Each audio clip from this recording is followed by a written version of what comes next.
Nukes are Rise of Nations' most powerful weapon and are only acquired at the very latest stages of the game. But today I'm going to speedrun nukes as the USA and get it before anyone else in the server. Let's start the video. I haven't made a gameplay video in 5 days and my last one was recorded a while before it was uploaded. As I join in, I justify on Canada and Mexico and move my home guard down so I can take Mexico from all sides so it's much quicker. I need to form NAU to get cores in those Canadian cities where all the uranium is so I can get mines and get all the uranium.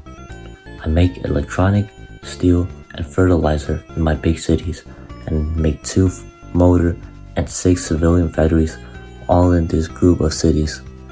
The reason I do that is since they're all grouped up in these small cities, I can keep upgrading infrastructure there to boost factory output since uranium enrichers count as factories. Anything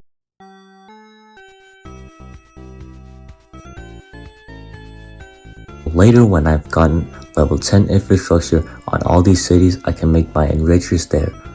The production will be twice as high.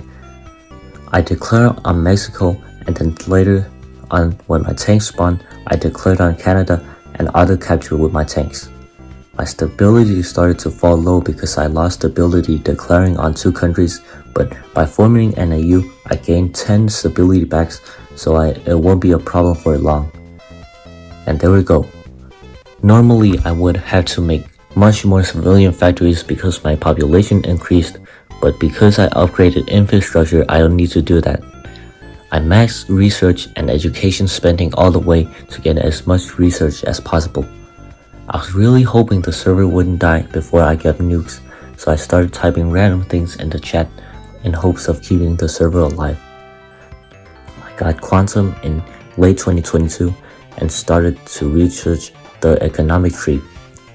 I never see USA players fully dominate the rankings, but it's so easy to do.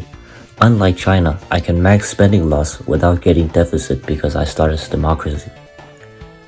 I decided to max out resource output to get the most uranium as possible and max out factory output.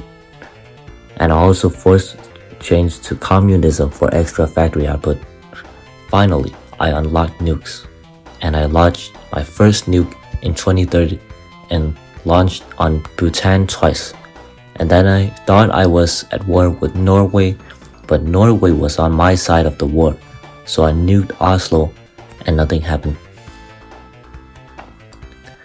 I nuked Rome and Norway got added to the war, so I also nuked Oslo. But I forgot to defend my land, and Peru bombed my silos, so I had to start a new run.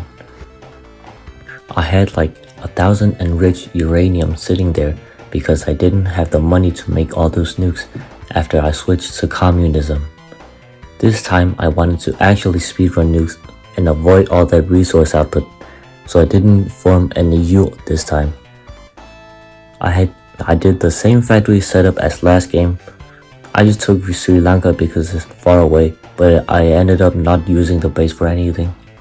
And after getting Quantum, I got Underground Labs and Computer Advancement Act, and I got a research increase of 34. I just bought uranium from other countries, and I unlocked nukes in 2027. I made a silo, and boom, I dropped the first nuke on May 1st, 2028.